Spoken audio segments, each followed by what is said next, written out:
Bonjour à tous et bienvenue dans le show Tio.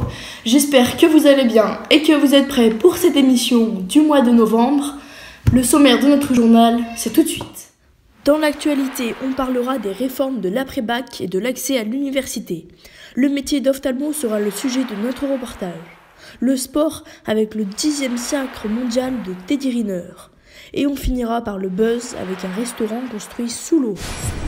La réforme de l'après-bac et l'accès à l'université, c'est maintenant. Je n'ai pas et je n'ai jamais eu peur du mot sélection. Lundi 30 octobre 2017, Édouard Philippe, le Premier ministre français, a présenté son rapport sur l'après-bac qui devrait donner lieu à une loi fin novembre. Ce rapport porte sur l'accès à l'université. Doit-il être libre ou limité ? 2 points sont à noter dans ce rapport. Premièrement, les professeurs de terminale donneraient leur avis sur le choix d'orientation du candidat. Les universités pourraient classer les dossiers des candidats et leur recommander de suivre une mise à niveau. Le but est de mettre fin au tirage au sort et de réduire le taux d'échec en licence. Deuxièmement, le nombre de vœux sur l'APB, l'admission post-bac, sera réduit. Le futur bachelier n'aura plus à les classer. Monsieur Guillaume Leitz, président d'Assas, se dit inquiet pour les élèves qui seraient écartés de l'université alors qu'ils pourraient se révéler dans le supérieur. En conclusion, le libre choix doit-il être laissé aux bacheliers ? Réponse fin novembre. Le métier d'ophtalmo vous intéresse ? Vous en apprendrez davantage dans ce reportage. Regardez. Opérationnel depuis septembre 2014, le centre Montesquieu, situé à Clermont-Ferrand, est dédié à l'accueil spécifique des patients atteints de DMLA, dégénérescence maculaire liée à l'âge, maladie ophtalmologique chronique. Le centre a été conçu pour permettre une prise en charge adaptée des patients, avec une prise de rendez-vous optimisée en fonction du degré d'urgence, des examens et des traitements à réaliser. Depuis quelques années, la démographie médicale est un réel problème, notamment en ophtalmologie, car la DMLA touche de 25 à 30% des plus de 75 ans et ne va cesser de croître. Voilà pourquoi le fondateur du centre, Wilfried Roquet, a décidé de construire une structure entièrement dédiée à la DMLA. L'équipe du centre de Montesquieu a réalisé ce projet sur 3 années. 3 ans de conception, de construction et de mise en place, nous disait le docteur Wilfried Roquet. L'équipement ainsi que le recrutement des équipes ont été un point déterminant.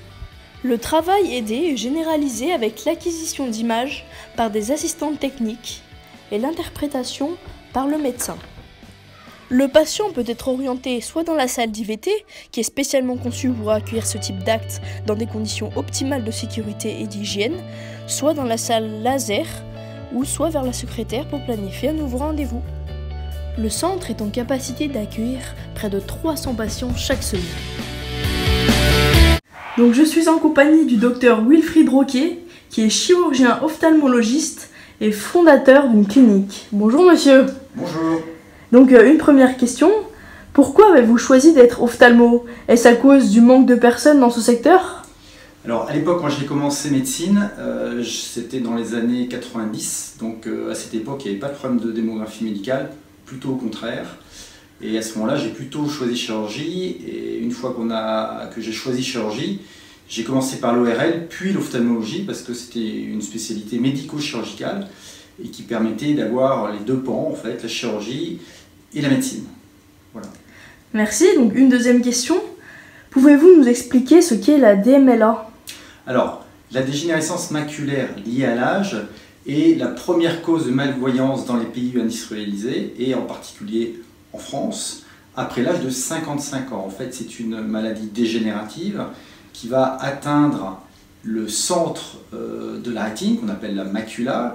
Et le problème, c'est que c'est cette macula, cette région, qui permet 80% de la vision, et en particulier la vision fine et précise. Alors, on peut avoir 2 types d'atteintes dans la DMLA. On a une forme qu'on appelle la forme sèche ou atrophique, qui va altérer progressivement les cellules visuelle, et puis il y a une deuxième forme qui est la forme humide ou néovasculaire, et là c'est plutôt la formation de vaisseaux anormaux qui va se former dans la macula, et actuellement dans cette forme nous avons des traitements avec des injections intraoculaires. On va injecter le produit directement dans la rétine et nous avons de bons résultats. Merci beaucoup. Au revoir. On poursuit avec le sport. Et avec l'invincible, l'indétrônable Teddy Riner. Regardez. Samedi 11 novembre à Marrakech, Teddy Riner a remporté le 10e titre mondial de sa carrière. Teddy Riner entre dans l'histoire. Teddy Riner est un génie. Teddy Riner est champion du monde pour la 10e fois. C'est la décima, c'est la Teddysima. Regardez ce qu'il vient de faire, ce géant. Teddy Riner rentre dans l'histoire. Le Français est également invaincu depuis 7 ans et poursuit une incroyable série de 144 victoires consécutives. Teddy Riner peut désormais se tourner vers son prochain objectif, obtenir un 3e sacre olympique consécutif en 2020 à Tokyo. Un restaurant va ouvrir ses portes dans un endroit pas comme les autres, c'est notre buzz, regarde. L'établissement pourra accueillir jusqu'à 100 personnes à 5 mètres de profondeur. C'est une première en Europe. Un restaurant sous-marin baptisé Under va ouvrir ses portes en Norvège. Que les convives se rassurent, ce bâtiment possédera des murs en béton pour résister à la pression et aux intempéries. Une vitre de 11 mètres de long en acrylique offrira une vue imprenable sur les fonds de la mer du Nord. La structure possédera 3 niveaux. Ce restaurant aura comme double fonction de filtrer la mer et d'accueillir une vie marine riche. L'ouverture est prévue au début de l'année 2019. Et voilà, notre journal est terminé. N'hésitez surtout pas à le montrer à vos amis et à vous abonner. Et n'oubliez pas, le Show Tour revient le mois prochain.